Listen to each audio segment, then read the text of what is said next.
mas que tinha uma condição terrível.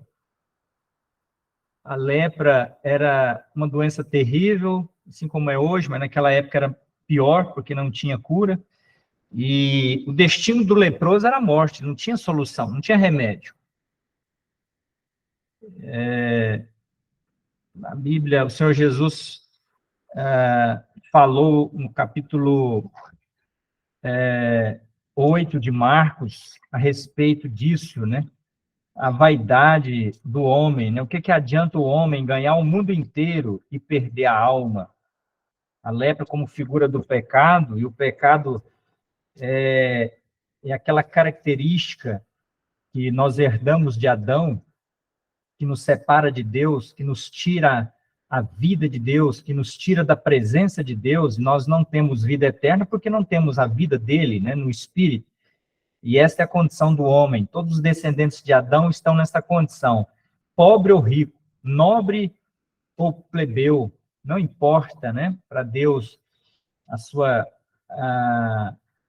os seus dons, a sua riqueza, os seus títulos, a sua cor, a sua classe social, a sua condição financeira. Para Deus, o que importa é se o homem já tem o perdão dos seus pecados ou não. Isso que importa para ele. Se o homem já nasceu de novo, esse fato é o mais importante de todos os demais fatos na face da terra. O homem que não tem Deus, que não tem a salvação da sua alma por crer em Jesus Cristo, pela fé, ele não tem nada. O Senhor Jesus observou isso, e ele falou aqui em Marcos, capítulo 8, né, verso 34.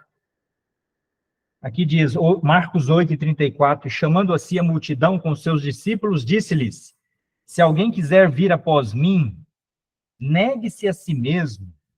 Negar a si mesmo é não levar em conta as suas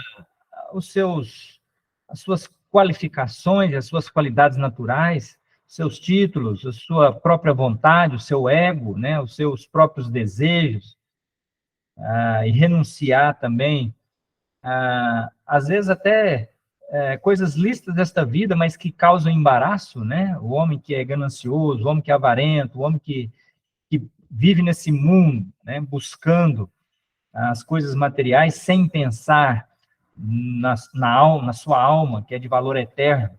Mas o Senhor Jesus falou, se alguém quiser vir após mim, negue-se a si mesmo, tome a sua cruz. A cruz fala da morte, né? Se quisermos seguir a Jesus, nós devemos caminhar, trilhar o caminho da morte, morte a nós mesmos, morte à nossa própria vontade, morte ao nosso orgulho, às nossas boas obras, né?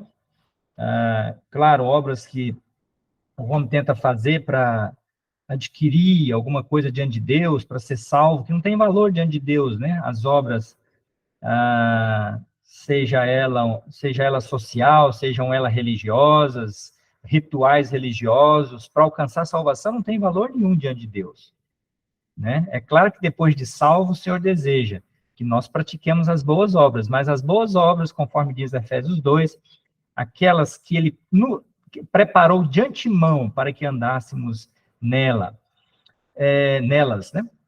O Senhor Jesus, então, está falando aqui, negue-se a si mesmo, tome a sua cruz e siga-me, porque qualquer que quiser salvar a sua vida, perdê-la-á.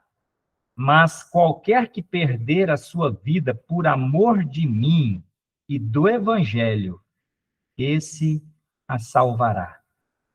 Pois que aproveitaria o homem ganhar todo o mundo e perder a sua alma?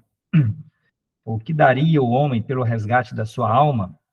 Porquanto qualquer que entre esta geração adúltera e pecadora se envergonhar de mim e das minhas palavras, também o Filho do Homem se envergonhará dele, quando vier na glória de seu Pai com os santos anjos. Então, o Senhor está mostrando aqui o verdadeiro caminho da fé, é o caminho da renúncia, é o caminho de obediência à palavra de Deus, renúncia a si mesmo, deixando todo o peso, todo o embaraço, todas as coisas do mundo, e o mundo está envolto num sistema de religião falsa a Deus, né? Nós já estudamos um pouco que Satanás, ele tem enganado as pessoas com a religião, né? E as pessoas vivem, então, enganadas, às vezes com a Bíblia na mão, mas sem salvação, sem Cristo. Não tem o perdão dos seus pecados. Por quê? Porque é incompatível o Cristo e o amor ao mundo, amor às coisas do mundo, amor à riqueza. É incompatível. O Senhor Jesus falou em outra ocasião, né? Nós devemos adorar um Deus. Nós devemos adorar o único Deus. Mas se alguém ama Mamon, né, que é o Deus da riqueza, né, o dinheiro, é impossível que esta pessoa ame a Deus. Então, nós temos Naamã, que era esse homem rico, muitas posses, muitas coisas, um homem de status, um chefe, mas era leproso. E ele reconhecia que a sua lepra o deixava numa condição triste, diante de amigos, familiares, ele já não podia mais ter contato com a família, provavelmente. Eu creio que ele já não podia mais servir no exército, né, como comandante. O rei da Síria precisava de um comandante saudável, e este homem provavelmente numa depressão. Ele era leproso. E numa das suas incursões a Israel, e a Bíblia relata de incursões do rei da Síria até a fronteira de Israel para guerrear, tempo de Davi também, ele capturou uma israelita, uma criança, uma mocinha, né? E essa mocinha, na casa dele, vendo a situação daquele homem, ela se compadeceu. Ela era uma escrava. Ela tinha sido capturada e servia na casa dele. E é interessante como que essa menina levou aquele homem até a pessoa que o podia livrar ou salvar da sua doença. O Senhor usa qualquer pessoa, né? O Senhor usa uma jovem, uma criança, um escravo, um livre, um famoso ou um desconhecido. O Senhor não tem limites na sua forma de agir. E ele usou aquela escrava. E ela não teve vergonha de testemunhar da sua fé, da fé que ela tinha no seu Deus, porque ela disse: tomara, eu espero, eu desejo que o meu Senhor, Naamã, se apresentasse diante do profeta de Deus, Eliseu, que está em Samaria, e esse homem o restauraria da sua lepra. Ela sabia que não era o poder, Eliseu não tinha poder próprio. Ela conheceu provavelmente ouviu falar dos milagres que ele fez em nome de Deus. Era conhecido como profeta ou homem de Deus. E ela sabia que aquele homem de Deus poderia tratar da questão do seu senhor Naamã. E então Naamã foi notificado a respeito desse comentário da sua escrava, né? Essa menina que deveria trabalhar na sua casa, e ele avisou o rei da Síria, e o rei da Síria mandou uma carta para o rei de Israel. O rei de Israel precisava saber que Naamã era um homem importante na Síria e que ele precisava de ser curado da sua doença. Era uma doença muito grave. Na Síria não tinha recurso. E o rei da Síria, então, manda Naamã com esta carta de recomendação. E aqui diz no verso 5, que ele fala: enviarei uma carta ao rei de Israel, e foi e tomou na sua mão 10 talentos de prata e 6.000 siclos de ouro. Estava fazendo esse cálculo aqui, quando eu estudei esse trecho, cotação do dia 8 de janeiro de 2024. 1 quilo de prata hoje vale aproximadamente R$ 7.000. E 1 quilo de ouro, R$ 300.000. Ele levou consigo, se fosse hoje, 340 quilos de prata e 66 quilos de ouro. E quem é bom de matemática pode calcular rapidinho aí. Dá 340 quilos de prata multiplicado por 7.000, dá 2.380.000. E 68 quilos de ouro multiplicado por 300.000 dá 20 milhões. Aproximadamente 23 milhões de reais, se fosse hoje, né? Claro que naquela época não deveria ter tal valor, mas era algo expressivo. Ele levou consigo um presente muito grande. Provavelmente, em contrapartida da cura desse homem, né? Eles dariam ao rei ou ao homem de Deus esse dinheiro e essa oferta, né? E o Eliseu ficaria milionário, né? Mas nós sabemos que não foi isso que aconteceu, porque as coisas de Deus não podem ser vendidas.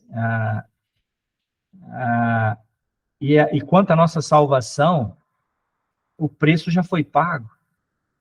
Para termos o perdão dos pecados, e a lepra é uma figura do pecado na Bíblia, para termos o perdão dos pecados, o Senhor Jesus veio a esse mundo para pagar o preço. Ele veio pessoalmente, o Emanuel, Deus conosco, veio habitar entre os homens.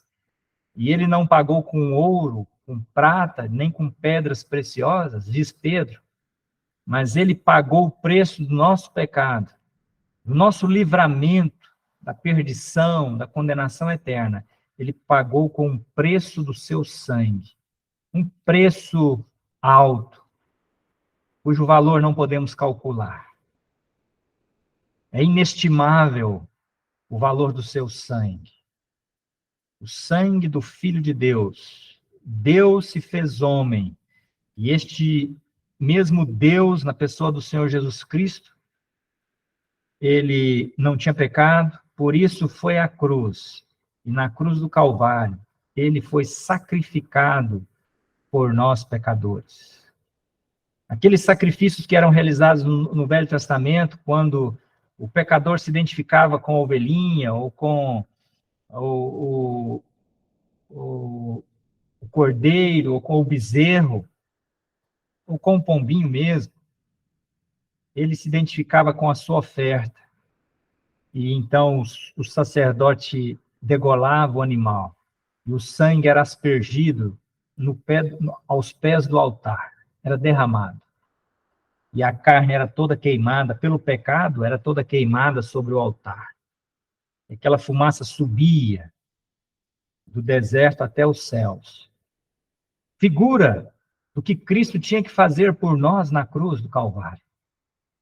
Quando esta oferta preciosa, pura, perfeita, a oferta única, a oferta exclusiva de Deus, Deus sempre pensou em todo o sacrifício do Velho Testamento, nas milhares e milhares de vezes em que houve o sacrifício de animais no Velho Testamento.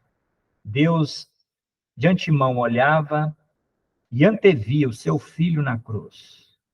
Jesus Cristo foi sacrificado por nós, totalmente. Ele mesmo disse, né, antes de ir à cruz, importa que o Filho do Homem passe por um batismo, e o batismo que ele se referia era o batismo da sua morte. Que batismo fala de imersão, imergir. E o Senhor Jesus foi batizado por João Batista, não porque precisava, mas para cumprir toda a lei, nos deixar o exemplo, né? E embora batismo não salva, mas ele precisava ir à cruz, porque o que nos salva foi o seu batismo na ira de Deus, quando Deus lançou sobre o seu Filho toda a sua justa ira pelo nosso pecado, a santa ira de Deus pelo pecado de uma raça perdida. Deus se ira.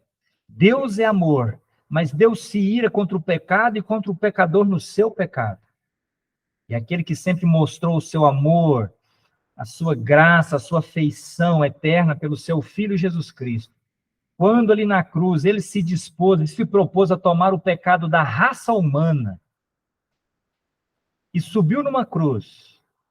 O Velho Testamento já predizia em Deuteronômio, 21, todo aquele que for pendurado no madeiro é maldito. E aquele que era pendurado no madeiro era maldito por causa do que levou ele a ser pendurado, né? As pessoas matavam geralmente, não eram santos, né? Eram pessoas carregadas de pecado, mas Jesus foi levado à cruz sem pecado. Ele foi julgado sem pecado. Nenhum mal e nenhum pecado se achou nos seus lábios, nas suas ações, nos seus pensamentos. Mas a Bíblia relata, depois de 3 horas na cruz, das 9 ao meio-dia, sofrendo o escárnio, a injúria, a maldade do coração do homem, a Bíblia relata que do meio-dia às 3 horas da tarde, ele tomou sobre si o nosso pecado. E Deus lançou sobre ele a sua ira pelo nosso pecado. Ali houve aquela grande transação entre o Pai e o Filho a respeito da nossa alma, quando Deus, então, puniu em seu Filho o nosso pecado para que pudéssemos, então, ser livres e libertos do pecado, dos nossos pecados. E nós temos pensado em Naamã, então, querendo comprar a sua cura. É impossível ao homem comprar a sua cura. É impossível ao homem comprar o perdão dos seus pecados. Ele não pode comprar, ele não pode fazer nada com as suas mãos. Nada que me refiro em relação a fazer alguma obra, porque a obra já foi feita. O que o ser humano precisa é depositar a sua fé. Fé no que foi feito. Fé no que Deus já fez em Cristo Jesus. Ali na cruz, o Senhor Jesus, nas suas últimas palavras, ele disse: Pai, está consumado. O original é teletestai. Está pago e totalmente pago o preço que eu vim pagar pela raça humana perdida, a raça adâmica contaminada pelo pecado. E ele pagou completamente, e depois de ter dito, então, que está consumado, está pago, ele entregou a sua vida, e a Bíblia diz que, tendo dito isto, expirou, entregou a vida, e depois de morto, os soldados furaram o seu lado, e saiu sangue e água. O sangue que nos purifica de todo pecado, conforme diz 1 João, capítulo 1, verso 8. É o sangue de Cristo que nos lava e nos purifica de todo pecado. O sangue fala da vida dada, da vida oferecida. Ninguém tirou a vida dele. Ele deu a sua vida. Ele entregou a sua vida. E ele entregou a sua vida quando estava com o seu sangue. E ele ofereceu a sua vida em nosso lugar. Ele morreu por nós, pecadores. E depois de morto, os homens maus furaram o seu lado e o seu sangue foi vertido. Se alguém aplica a lança quando estava vivo no seu lado, provavelmente ele morreria. Morreria por causa da perfuração das suas partes internas, né? Perfuração do pulmão, do coração, mas ele entregou a vida estando vivo, estando no auge da sua vida, porque ele ainda bradou no final da sua vida, né? Ele não morreu como um moribundo, como muitos retratam em filmes, em desenhos, né? É interessante tudo isso, mostrando o valor do sacrifício de Cristo. Ele não morreu balbuciando algumas palavras que ninguém podia ouvir, não. Ele morreu e entregou a sua vida no vigor da sua vida.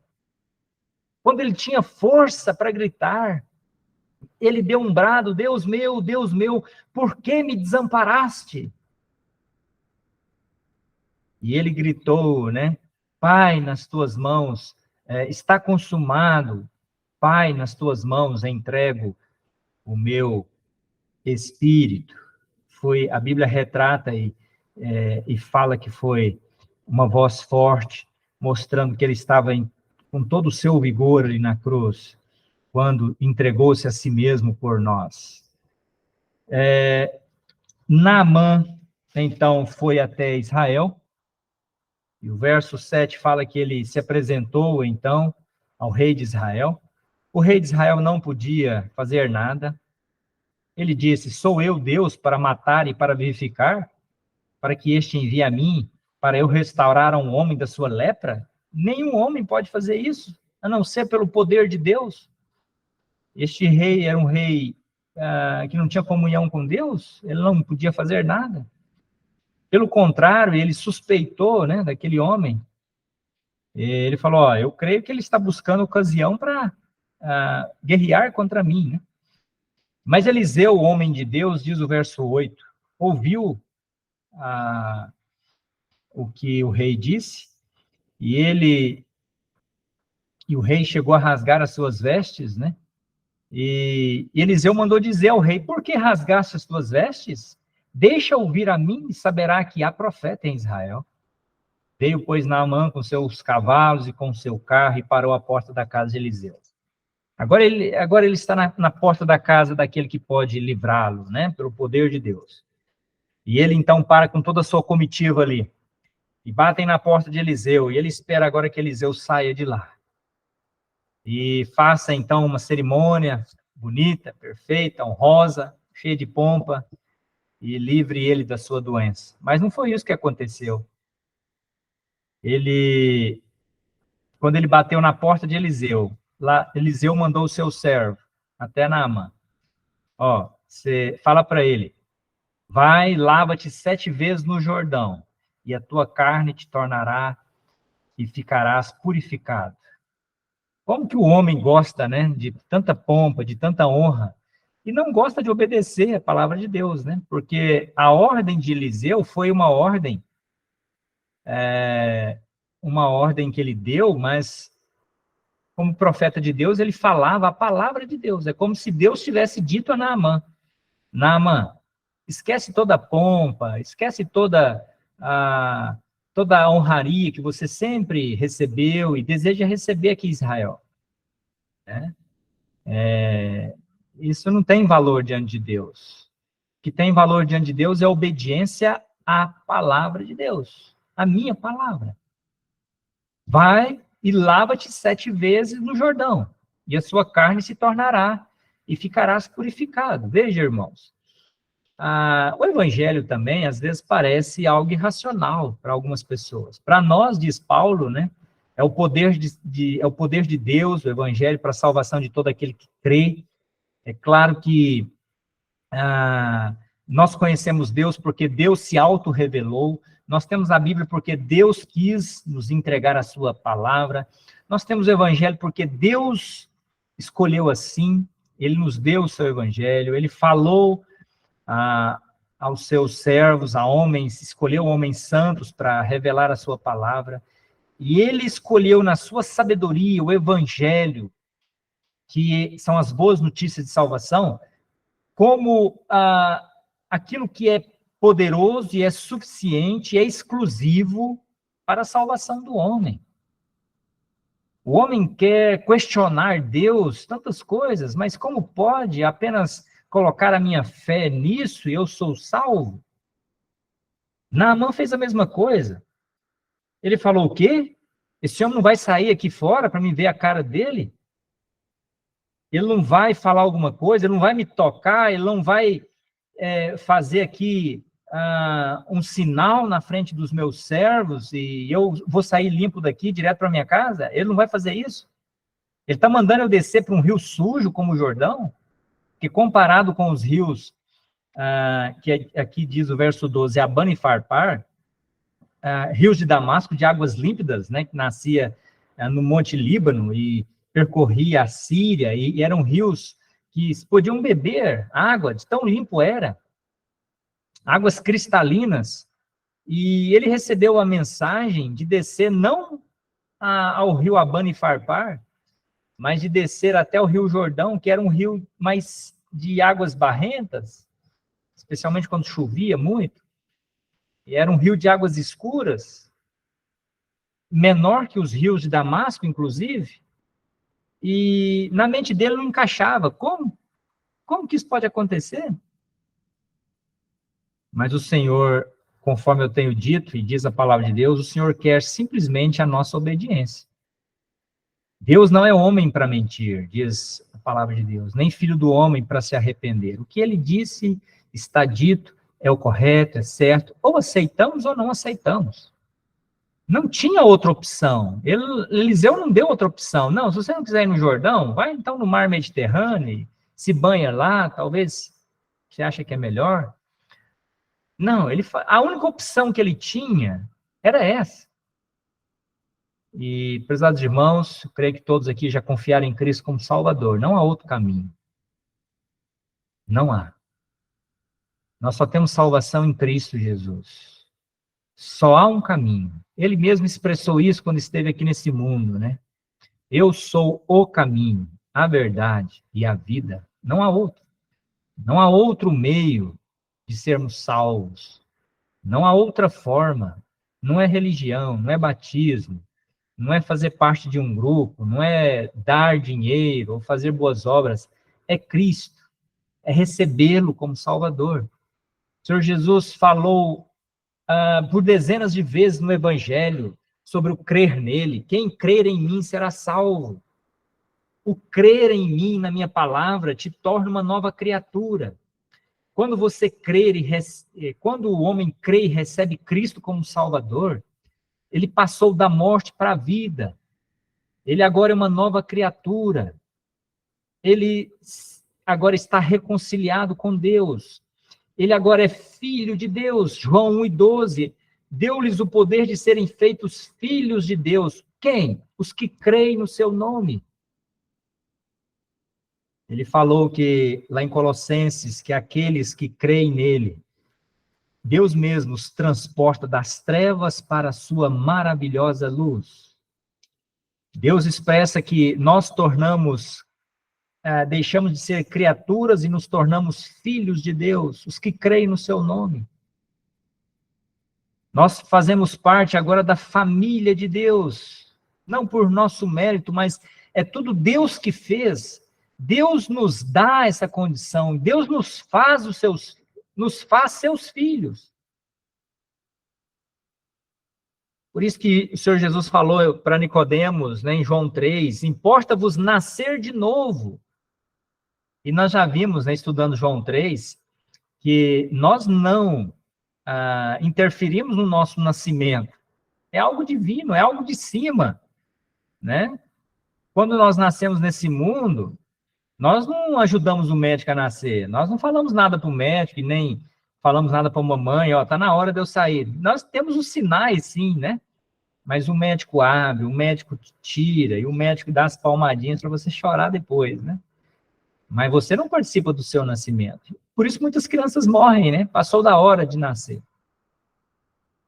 O nascimento espiritual é da mesma forma. Nós expressamos e nós declaramos a nossa fé em Cristo, na sua palavra, conforme diz Romanos 10:9. Se com a tua boca confessares ao Senhor Jesus e em teu coração creres que Deus o ressuscitou dos mortos, será salvo. Então, com a boca se faz confissão para a salvação e com o coração se crê para a justiça, para ser declarado justo. Justificado ou ser declarado justo por Deus, nós somos depois que nós confessamos Ele como Salvador, confessamos a nossa condição de pecado, e Ele purifica o nosso pecado, Ele purifica pecados passados, presente e futuro, Ele purifica toda a nossa vida. E Ele nos declara justos. E a Bíblia fala que não há nenhuma condenação para os que estão em Cristo Jesus, ou seja, para aqueles que já foram justificados pela fé nele, já creram nele. E depois, então, em João 3, o Senhor Jesus fala para Nicodemos: Nicodemos, você não tem o segundo nascimento, você tem só o primeiro. Você nasceu uma vez, você precisa nascer 2 vezes. Mas como? Eu preciso entrar no ventre da minha mãe? Não, Nicodemos, você precisa nascer do Espírito, da palavra, água, palavra. Ouvindo o Evangelho e crendo no Evangelho, a Bíblia fala que no momento que você faz a sua declaração de fé, a sua confissão de fé, reconhecendo o seu pecado, reconhecendo a sua perdição, e crê em Jesus Cristo como seu Salvador, orando a Ele, diretamente a Ele, então a Bíblia fala que nós somos então declarados justos, nós nascemos de novo, somos novas criaturas, nascidos em Cristo, através do Espírito Santo, né? É o Espírito Santo que vem habitar em nós. O Espírito Santo, ao habitar naquele que creu em Jesus Cristo como Salvador, porque nós recebemos o Espírito Santo no momento que nós cremos em Cristo como Salvador, diferentemente do que muitos falam, né? E estão querendo impor mãos na pessoa, né? E clamando a Deus para que essa pessoa receba o Espírito, ou no momento do batismo ela recebe o Espírito. Nada disso, nada disso. A pessoa recebe o Espírito Santo e por isso se torna uma nova criatura. Agora faz parte da família de Deus, agora faz parte, é filho de Deus e está salvo porque creu em Jesus Cristo como Salvador. Nós lemos isso em Efésios, né? Efésios capítulo 1. A carta aos Efésios diz o seguinte: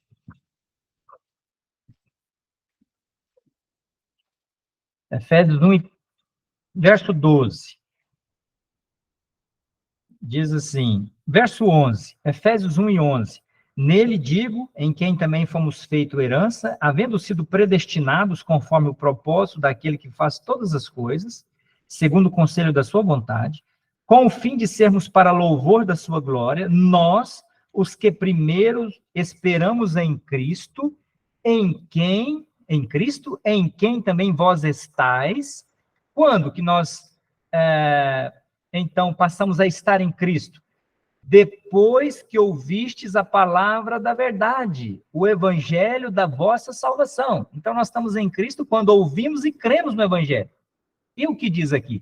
E, tendo nele também crido, fostes selados com o Espírito Santo da promessa, o qual é o penhor da nossa herança para a redenção da possessão de Deus, para louvor da sua glória. Então, nós ouvimos o Evangelho, cremos no Evangelho, e ao crer em Cristo, crer no Evangelho, o Evangelho fala de Cristo, da salvação que Ele nos dá gratuitamente pela graça, né? Pela graça somos salvos por meio da fé. Isso não vem de nós, é um dom, é um presente de Deus, a salvação é um presente de Deus, e um presente nós não compramos, nós ganhamos. Então, no momento em que nós ouvimos o Evangelho e cremos no Evangelho, nós fomos selados com o Espírito Santo, que é o penhor, que é a garantia da nossa herança. Então, Deus nos dá o Espírito Santo com muitos objetivos. Ele nos identifica como seus filhos, ele nos sela como uma herdade dele, herança dele em Cristo, e ele também já nos dá, através do Espírito Santo, o gostinho, vamos assim dizer, né? Que penhor fala do sinal, o gostinho do que vamos herdar na eternidade. Ele já nos dá aqui na terra um pouquinho. Nós já participamos um pouquinho da sua glória aqui na terra. Embora passemos por sofrimento, por dificuldades, tribulações, perseguições, mas ele, aquele que já tem Cristo como Salvador, pode desfrutar desde já das alegrias que ele nos dá, da paz e da alegria que ele nos dá, por termos a segurança da nossa salvação. Existe algo mais precioso, irmãos, do que termos a ciência e segurança da nossa salvação? Não ficar todo dia acordar, mas será que eu sou salvo mesmo? Ou quando vem uma dificuldade, ou mesmo um pecado, que nós estamos ainda passíveis ao pecado, né? Será que eu sou um salvo mesmo? Será que eu sou um crente? Mas Deus nos dá certeza na sua palavra. Deus nos dá a certeza e Deus nos dá a alegria, o gozo, a satisfação. Porque já temos o Espírito Santo, ele já habita nos nossos corações. E então, Eliseu determinou que Naamã fosse até o Rio Jordão, e ele não quis, mas os seus servos o convenceram. Eles falaram assim, os servos de Naamã: meu pai, eu tinha ele com muito carinho, né? Chamaram ele de pai. Meu pai, se o servo de Deus, se o profeta de Deus tivesse te mandado fazer uma coisa muito extraordinária, sei lá, você tem que subir o Monte Everest 7 vezes e descer. É algo difícil, né, Gideão? Se ele tivesse mandado você fazer algo muito difícil, você não faria para ter a sua doença? Agora, ele te mandou fazer uma coisa tão simples. E o Rio Jordão era descida. De Samaria até o Rio Jordão era descida. Não tinha que subir nada. Mostrando mais uma vez que para ele ter o perdão, ter a cura da sua doença, que fala do perdão dos pecados para nós, né? O homem precisa descer de Samaria até o Jordão, era só descida. E o homem, para ter o perdão dos seus pecados do Senhor Jesus Cristo, ele precisa descer do seu orgulho. Ele precisa deixar os seus pensamentos, as suas ideias próprias, as suas imaginações. Eu acho que tem que fazer isso, eu acho que tem. O homem precisa descer do pedestal da religiosidade. Ele precisa deixar a religião, que tem os seus costumes, as suas próprias doutrinas, né? Se você não fizer isso, se você não vier aqui, se você não fizer parte desse grupo, se você não passar por isso, se o homem não deixar essas coisas, ele não pode alcançar as bênçãos em Cristo. E Naamã teve que deixar tudo isso. Naamã ouviu os seus conselheiros, ele falou, mas é verdade. É verdade. E então ele foi, mas a Bíblia fala que ele foi com indignação, né? E voltou-se e foi com indignação. Ele ainda vai reconhecer que só há um Deus em Israel, mas ele não está convencido de que aquilo é o melhor para ele, né? E de fato, irmãos, só depois que a pessoa recebe Cristo como Salvador e reconhece quem é Jesus Cristo de fato, é que nós alcançamos a verdadeira alegria e a mente abre para as coisas de Deus, né? Às vezes ouvimos o evangelho e não entendemos e ainda ficamos indignados, né? Não, mas não é assim que eu aprendi, né? Mas a religião que eu vou e a denominação que eu frequento não ensina assim, mas é assim. O mundo é assim. Né? O inimigo tem cegado o entendimento dos incrédulos, diz a Bíblia, para que não lhes resplandeça a luz do evangelho. E eu volto a repetir, a religião é uma arma do inimigo. A religião de forma geral. Porque Cristo não é religião. O evangelho não é religião. O termo religião, a palavra original é religar. Religar. Cristo é a verdadeira religião, no sentido etimológico da palavra, porque ele é quem nos liga ou religa com Deus. Nós perdemos a comunhão com Deus por causa do pecado. E o Senhor Jesus Cristo veio nos reconectar, nos religar. Religião é isso. É religar, religação com Deus. E nós só podemos ser religados ou reconectados com Deus através do Senhor Jesus Cristo e da sua obra vicária na cruz por nós. Então, a verdadeira religião é receber Cristo como Salvador, não é fazer parte de um grupo religioso, é receber Cristo como Salvador. Naamã desceu ao Jordão indignado, mas eles falaram para ele, desce ao Jordão. E ele desceu e mergulhou no Jordão 7 vezes, conforme a palavra do homem de Deus.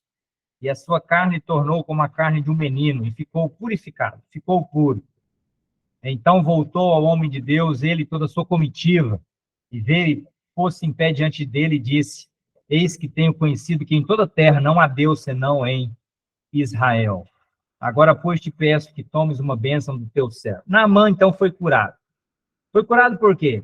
Porque ele obedeceu a palavra do profeta de Deus. O evangelho também é o anúncio, é a notícia de salvação que Deus nos deu, que só podemos ser purificados do nosso pecado através do Senhor Jesus Cristo, mais ninguém, mais ninguém. E não podemos acrescentar nada ao evangelho.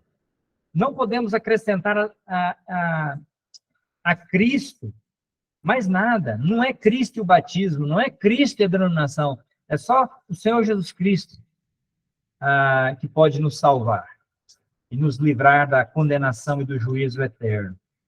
E Naamã reconheceu isso. E ele quis, então, recompensar, né, Eliseu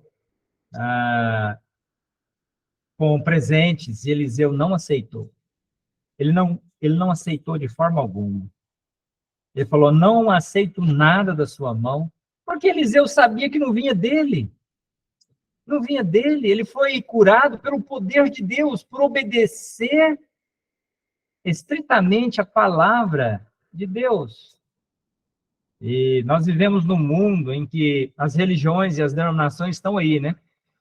E as pessoas estão pregando o evangelho e fazendo comércio da palavra de Deus.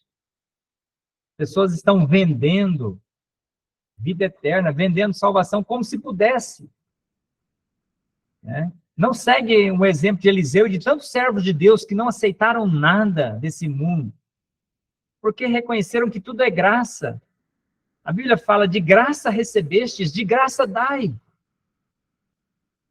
Aquele que já foi salvo em Jesus Cristo, que reconhece que foi salvo pela graça, ele não vai pedir nada das pessoas, mesmo que ele estiver pregando o evangelho, mesmo que ele esteja pregando a verdade, não vai.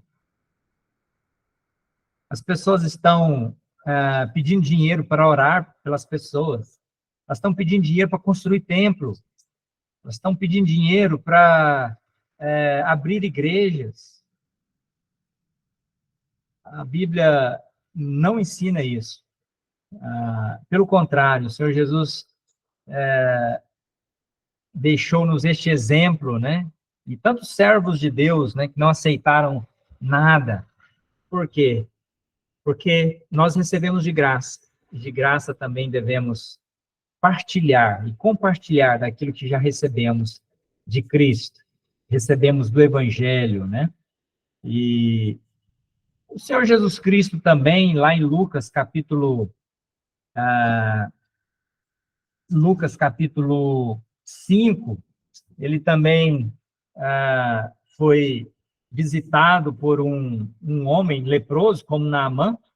Nós lemos Lucas 5:17.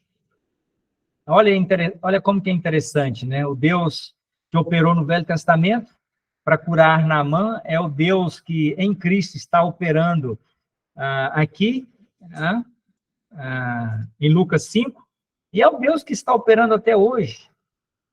Ele pode, sim, curar doenças, né? Ele tem os seus meios, né? Ele usa especialmente médicos, remédios, né? Ele dá conhecimento, sabedoria aos homens, mas muito mais do que a doença física, Deus quer curar a doença da alma, a doença espiritual. A doença da alma é o pecado. Esse é o mal maior, né? E o Senhor Jesus, então, certa vez, diz aqui, Lucas 5:17, ele estava ensinando, e estava ali assentado fariseus e doutores da lei, que tinham vindo de todas as aldeias da Galiléia, da Judéia e de Jerusalém, e a virtude do Senhor estava com ele para curar. E eis que uns homens transportaram numa cama um homem que estava paralítico, e procuravam fazê-lo entrar e pô-lo diante dele. E não achando por onde o pudessem levar, por causa da multidão, subiram ao telhado, e por entre as telhas o baixaram com a cama até ao meio. Aqui, na verdade, é a cura do paralítico, né? Depois nós vamos ler o verso 12, que fala da cura do leproso. Mas aqui, é interessante que, olha só, verso 20. E vendo-lhes a fé, Jesus disse ao paralítico: homem, os teus pecados te são perdoados. Esse trecho é muito interessante. Aquele homem foi ali para ter a sua cura física. Ter a cura física. Né? Como Naamã, desejava a cura física. E depois, no restante do trecho, em 2 Reis 5, nós vemos que Naamã creu em Deus e por isso foi salvo, né? Ele falou que agora reconhecia que só há um Deus em Israel. Mas ele foi curado fisicamente primeiro. Depois de curado fisicamente, ele teve a cura da alma, né, do pecado. Mas aqui em Lucas 5, foi um homem para ser curado fisicamente, e o Senhor Jesus Cristo, o mesmo que curou Naamã, sabendo que a causa de todo mal, de toda doença é o pecado, Deus não apenas curou o paralítico da sua enfermidade, mas antes de curar a sua paralisia, ele curou a causa de todo mal, de toda doença, o pecado. Por isso ele falou para aquele homem: homem, os teus pecados te são perdoados. Deus cura a causa de toda enfermidade. O pecado é a causa de toda enfermidade.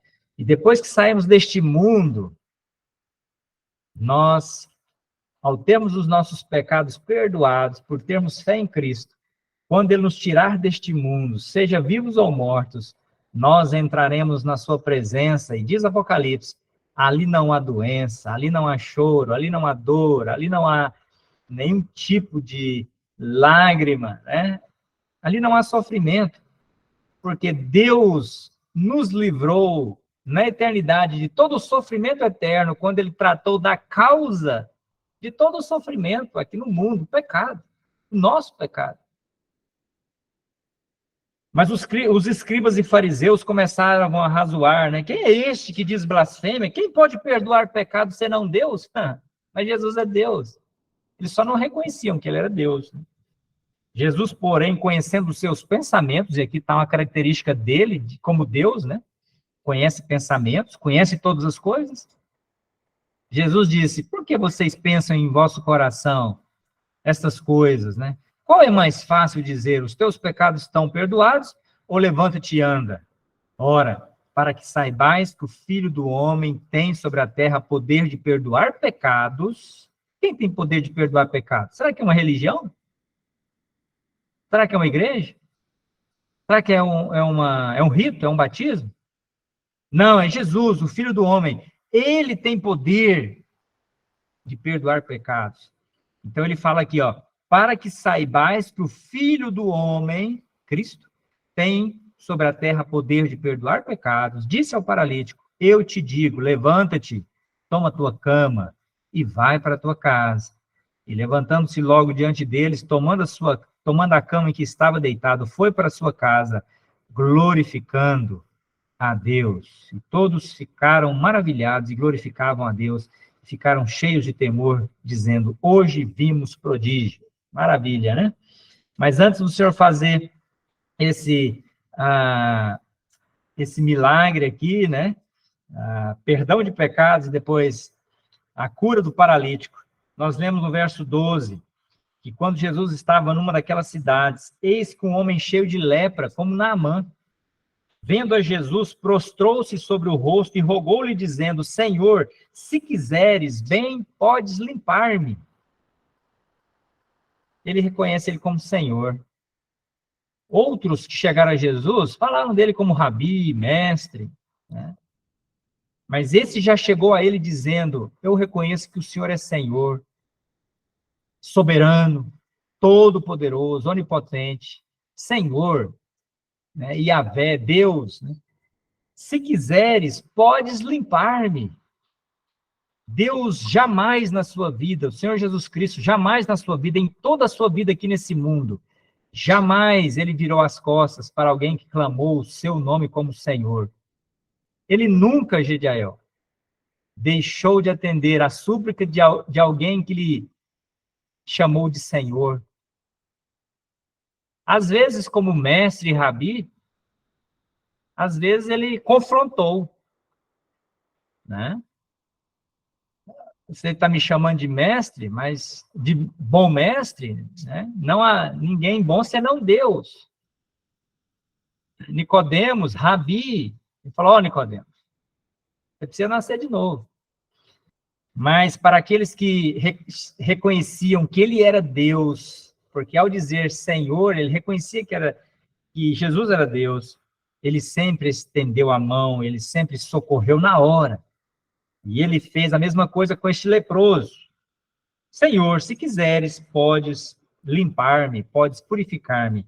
E ele, estendendo a mão, tocou, lhe dizendo, quero ser limpo.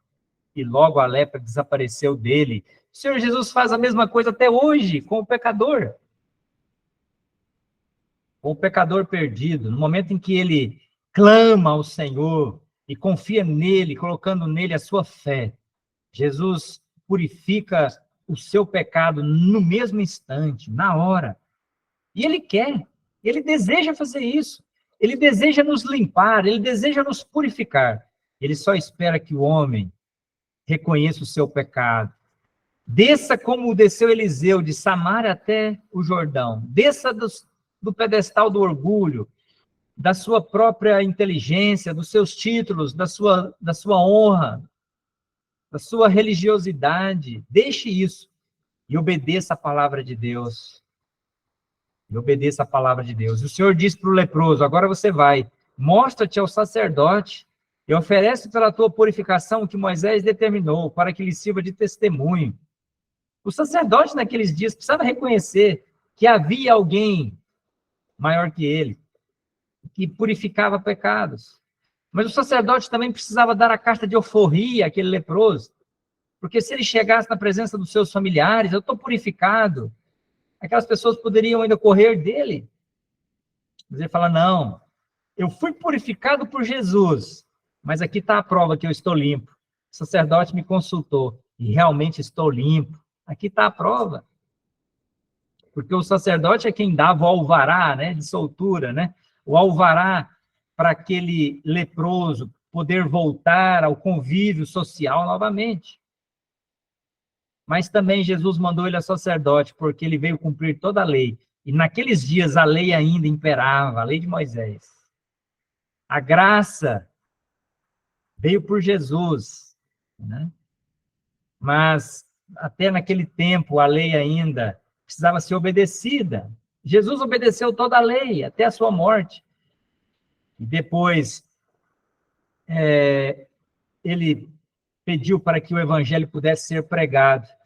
E depois que a sua igreja foi formada em Atos, né, ele mandou e determinou, o Espírito Santo desceu, uniu o seu corpo, uniu a sua igreja, né, num só corpo. Nós somos o corpo de Cristo aqui nesse mundo, né, ele é o cabeça. O evangelho da graça passou a ser anunciado. Tá? Nós não somos mais justificados pela lei. Cristo veio cumprir toda a lei, cumpriu em nosso lugar, porque nós não poderíamos cumprir. E nos dias do Senhor Jesus, ele pediu então para que os homens cumprissem toda a lei, até o momento em que ele fosse tirado da terra, quando ele fosse levado aos céus, então.